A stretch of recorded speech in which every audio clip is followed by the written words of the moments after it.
This is Senior Global Security Analyst Ben West here to review ThreatLens 2021 Annual Forecast. We expect current patterns to hold through much of the first quarter as the world continues to deal with the COVID-19 pandemic.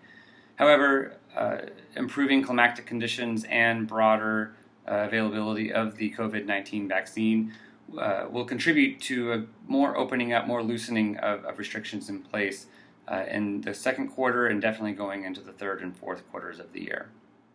While a slow recovery from the COVID-19 pandemic will certainly alleviate many concerns around the world, there will also be some risks associated with it.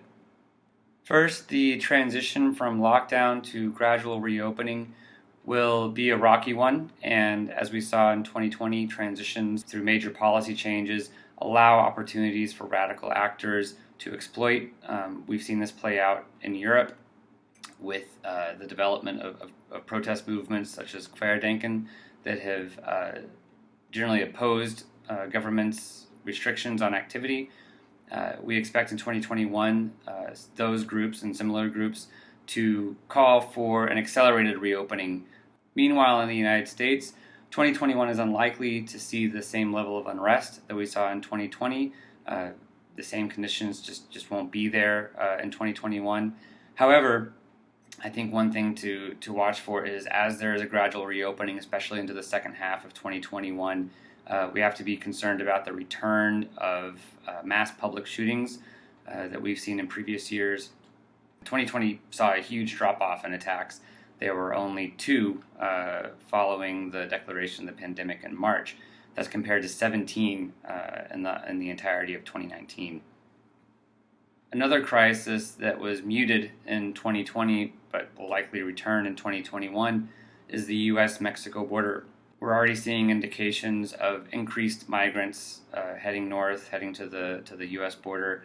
With a new administration, potentially a new arrangement with Mexico, we could see a return of record-level migrants to the U.S.-Mexico border, similar to what we saw in 2019.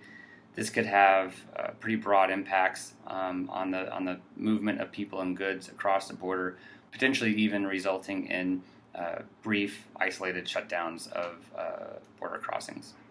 As employees continue to work from home, the threat to corporate networks remains elevated. 2020 saw a record number of complaints about internet criminal activity in the form of network intrusions, phishing, malware, business email compromise, all sorts of attacks. And organized criminal groups have made it clear that they are also transitioning to more remote forms of revenue generation, so we can expect them to continue to target companies and employees in efforts to make money off of their criminal enterprises.